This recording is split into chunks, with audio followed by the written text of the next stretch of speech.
آج 5 جولائی ہے اور ہمیں پتہ ہے کہ اس دن پاکستان میں مارشل لاء لگا تھا جبکہ ذوالفقار بھٹو کی ڈیموکریٹک گورنمنٹ کو ہٹایا گیا تھا۔ تب بھی جب مارشل لاء لگا تھا تو ایک بہت بڑی وجہ اس کی کہ امریکہ خوش نہیں تھا ذوالفقار علی بھٹو سے، بلکہ ہنری کسنجر کی ایک کوٹ کی جاتی ہے کہ اس نے تھریٹن کیا تھا کہ we will make you horrible example. اور تب بھی ایک پاکستان کا پرائم منسٹر کئی اختلافات ہوں سے، لیکن وہ ایک پاکستان کو آزاد فورن پالیسی کی طرف لے کے جا رہے تھے۔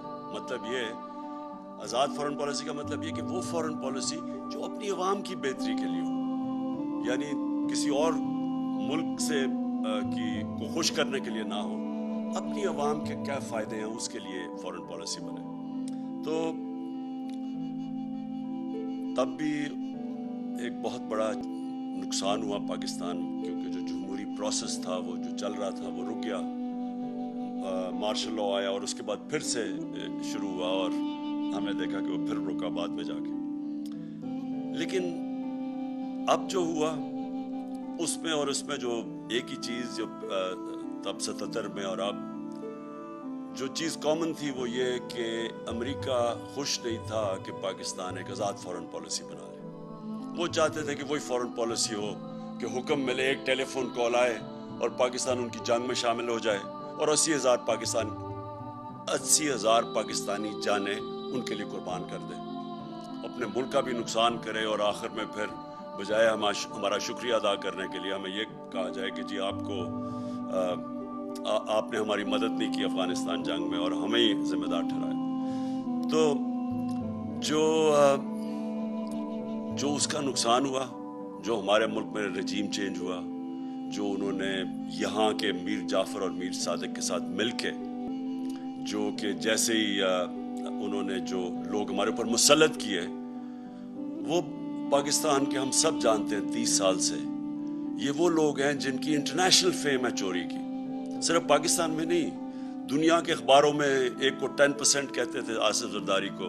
نواز شریف کے اوپر BBC کی فلم بنی ہوئی ہے کہ کیسے انہوں نے وہاں ایک قاضی فیملی کو پیسے بھجوائے، اسحاق ڈار نے اپنے ایفیڈیوٹ میں بھی لکھا ہے کہ پیسے یہاں سے چوری کر کے وہاں بھجوائے اور وہاں سے ریمیٹنس دکھا کے پاکستان لے کے آئے، جو بار بار دہرایا گیا فیک اکاؤنٹس، یہی سسٹم تھا، یہاں سے ہنڈی حوالے سے پیسے باہر بھجواؤ چوری کر کے اور ادھر سے پھر ریمیٹنسز دکھا کے پاکستان پیسہ لے کے آؤ۔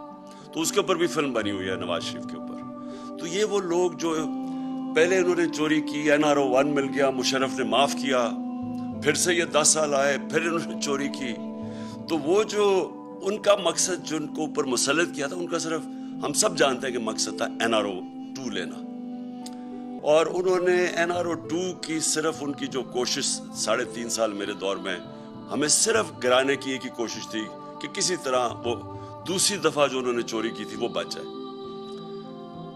اب آج کا میں جو اصل وجہ سے میں نے آج یہ آپ کے سامنے قوم کے سامنے ہوں وہ یہ کہ دیکھیں، ایک پہلے سازش ہوئی، پھر ایک کرپٹ سیٹ اپ کو اوپر لے کے آئے اور پھر انہوں نے اپنا NRO 2 لیا اور اس کے بعد جو قوم کو یہ کہہ کے آئے تھے کہ ہم مہنگائی کم کریں گے، مہنگائی کے سارے ریکارڈ توڑ دیے۔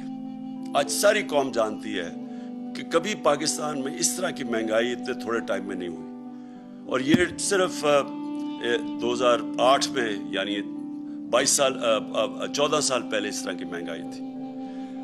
مہنگائی صرف آسمانوں پہ نہیں گئی، جو ہماری معیشت تھی، جو کہ صاف جو economic survey of Pakistan government کی جو سروے ہے اس میں جو بتایا تھا کہ ساری چیزیں یعنی انڈیکیٹرز جو تھے معیشت کے وہ سارے صحیح راستے پہ جا رہے تھے، چاہے ایکسپورٹس ریکارڈ تھی، ٹیکس کلیکشن ریکارڈ تھا، اس کے بعد جو ہماری زراعت تھی ان کی بڑی زبردست 4 فصلوں کی ریکارڈ پروڈکشن 2 سال لگاتار رہی۔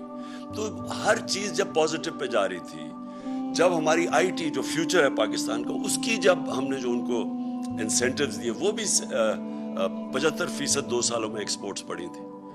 تو جب ایک ملک صحیح راستے پہ جا رہا تھا, انڈسٹری بھی گرو کر رہی تھی, روزگار میں یہ سب سے بر صغیر میں ورلڈ بینک کی سروے سب سے زیادہ روزگار پاکستان دے رہا تھا, اس وقت کے اوپر یہ سازش کی گئی.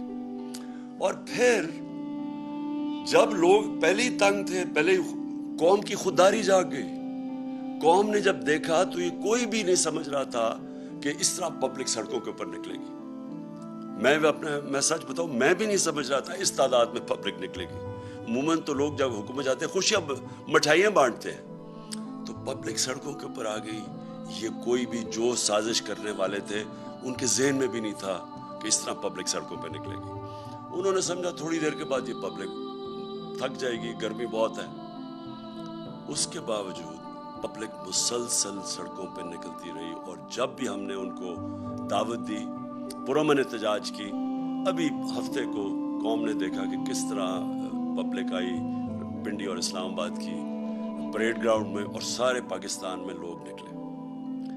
اب جو ہو رہا ہے پاکستان سے, میں اس کی طرف اب آنا چاہتا ہوں کہ بجائے یہ جو جنہوں نے بھی سازش میں ملوث تھے ان کو یہ سوچنا چاہیے کہ جب عوام ایک طرف کھڑی ہو گئی, ان کو قبول ہی نہیں کر رہی, ان چوروں کو نہیں عوام قبول کر رہی, ان کو چور بھی کہتی ہے, غدار بھی کہتے ہیں, اور ان غدار ایسے کہ ان کا انٹرسٹ ہی پاکستان میں نہیں ہے, ان کے پیسے باہر پڑے ہوئے ہیں, ان کا اصل انٹرسٹ ان کے پیسے ہیں, ان کا نظریہ پیسے ہے.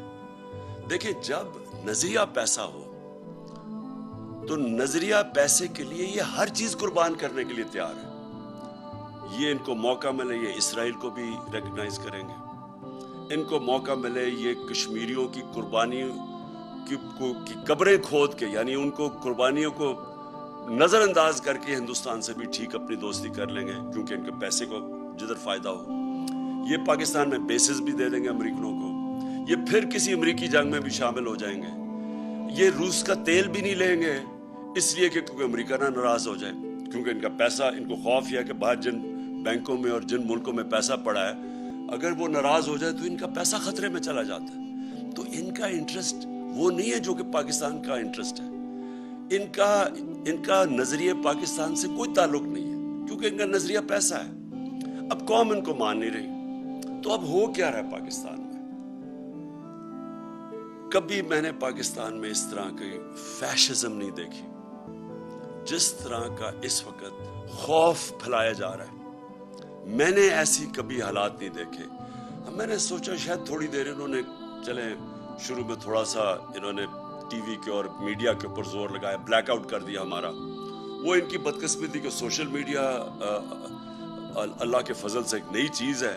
پرانے زمانے میں تو میڈیا کو بلیک آؤٹ کر دو تو ختم ہو جاتا سناٹا, لیکن سوشل میڈیا اور پھر کئی, میں سلام کرتا ہوں ان چینلز کو جو کھڑی ہو گئی اور انہوں نے دکھانا شروع کیا جس طرح پبلک نکلی. تو اب انہوں نے جو خوف اور ہراساں پھیلایا ہوا ہے, اور میں سب سے پہلے شروع کرتا ہوں صحافیوں پہ.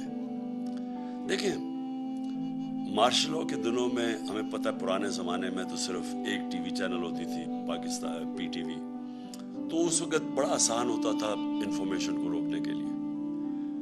دنیا بدل چکی ہے, یہ چاہیں بھی تو آپ اس کو روک نہیں سکتے انفارمیشن کو. یہ سوشل میڈیا کا زمانہ ہے, آپ خبر نہیں روک سکتے. اگر آپ صحافیوں کو ڈرا کے, دمکا کے, ایف آئی آرز کر کے یا لفافے دے کے اگر آپ ان کا منہ بند بھی کر لیں گے, سوشل میڈیا کا منہ کیسے بند کریں گے؟ ہر جس کے پاس موبائل فون ہے اس کی آواز ہے. وہ گھر میں بیٹھے ہوئے خواتین, بچوں کے پاس آج آواز ہے. یہ ایک ایسا کبھی ماضی میں نہیں ہوا. اس لیے جو یہ کوششیں کی جا رہی ہیں, یہ ایک ملک کو انارکی کی طرف لے کے جا رہی ہیں. اور یہ جس طرح کے صحافیوں سے کیا گیا, میں کیونکہ ایاز امیر کو میں تو 30 سال سے جانتا ہوں. ایاز امیر ایک ایسی آواز تھی کہ سارا جو بھی دانشور طبقہ ہے پاکستان کا جو میڈیا میں ہے, وہ سارے ایک چیز جانتے ہیں ایاز امیر کی. ایاز امیر کنٹرول نہیں ہو سکتا, وہ اپنی ضمیر کی آواز سنتا ہے, اس کا لفافہ نہیں دے سکتے آپ. اس کو وہ ایک ناڈر پڑھا لکھا انسان ہے. میری اس نے بہت تنقید کی ہوئی ماضی میں, کیونکہ زیادہ تر تو مذاق اڑاتے تھے میری پالیٹکس کا, لیکن میں اس کی ریسپیکٹ کرتا ہوں. اور جو اسے کیا گیا ایاز امیر سے اس کی اس عمر میں جس طرح کیا گیا، یہ ہم ساری قوم کے لیے یہ ہے شرمناک واقعہ. اور یہ ایک پیغام دیا گیا ہے، یہ باقی صحافیوں کو پیغام دیا گیا ہے. اور پھر جو عمران ریاض خان، دیکھیں جو بھی آپ عمران ریاض خان کے متعلق ہے، قوم اس کو محب وطن پاکستانی سمجھتی ہے، اس کو غدار نہیں سمجھتی. اس کی یوٹیوب پہ جو فالوئنگ ہے وہ ایسے نہیں ہے، لوگ بیوقوف نہیں ہیں. آج جو چینل آج جو صحیح انفارمیشن نہیں دے رہی، جو خوف میں یا پیسے لے کے وہ جب یہ ان چوروں کا ساتھ دے رہی ہے جو اوپر ہمارے مسلط ہیں، اس کی ریٹنگ آج دیکھیں کدھر چلی گئی ہے. جو چینلز حق اور سچ کے ساتھ کھڑی ہے اس کی ریٹنگ اسمان پہ چلی گئی، کیونکہ لوگ بیوقوف نہیں ہیں. ایک بڑے دانشور نے ایک دفعہ کہا تھا کہ تھوڑی دیر آپ سب کو پاگل بنا سکتے ہیں، لیکن سارا وقت کوئی بھی سب کو پاگل نہیں بنا سکتا. تو اگر کسی کا خیال ہے کہ چینل کو پیسے دے کے لفافوں کے ذریعے ڈرا دھمکا کے آپ انفارمیشن کو کنٹرول کر لیں گے اور لوگوں کو دھوکہ دے دیں گے، وہ وقت گزر گیا ہے. اور میں یہ نام لینا چاہتا ہوں یہ صحافیوں کے، کیونکہ مجھے بار بار جو چیزیں سامنے ہماری آئی ہیں. اب ارشد شریف، اس کے اوپر ایف آئی آر کٹوا دی. ارشد شریف جس طرح اس کی فیملی بیک گراؤنڈ ہے، فوجی بیک گراؤنڈ سے، وہ سارے جانتے ہیں ارشد شریف اس کا بھی کوئی قیمت نہیں ہے ضمیر کی. اس کو جس طرح ہراساں کیا جا رہا ہے کہ اس کا کسی طرح منہ بند ہو جائے. صابر شاکر وہ ملک چھوڑ کے چلا گیا. صابر شاکر کو کوئی آج سے تو نہیں وہ صحافت کر رہا ہے، 20 سال سے کر رہا ہے، ہم سب جانتے ہیں اس کو. وہ ملک چھوڑ کے چلا گیا. اور میں سبی ابراہیم اس کے پیچھے پڑے ہوئے ہیں. جمیل فاروقی نوجوان ہے، اس کے پیچھے پڑے ہوئے ہیں. ایک کوئی بات کر دے کال آ جاتی ہے ان نون نمبر سے کہ یہ نہیں کرو گے تو ہم یہ کر دیں گے، نہیں تو ایف آئی آر آ جائے گی. عدنان عادل وہ، اور میں عارف حمید بھٹی، میری بڑی تنقید کرتے عارف حمید، لیکن عارف حمید اس کو دھمکیاں دی جا رہی ہیں کہ تمہیں اب یہ کر دیں گے. اور ڈاکٹر محیط پیرزادہ یعنی وہ کوئی غدار ہے، اس کے اوپر اس کو خوف ڈرایا جا رہا ہے. اور میں سیاست پی کے کا خاص طور پہ کہنا چاہتا ہوں، ایک عدیل نوجوان ہے، وہ کینیڈا چلا گیا ہے کیونکہ اس کو اتنا انہوں نے خوف ڈرایا اور دھمکایا. ہمارا ارسلان، ہمارے تحریک انصاف کے وہ سوشل میڈیا کے ہیڈ، ان کے گھر میں چلے گئے. ان کی وہاں ماں تھی، ان کی بہنیں تھیں، وہ وہاں اس کا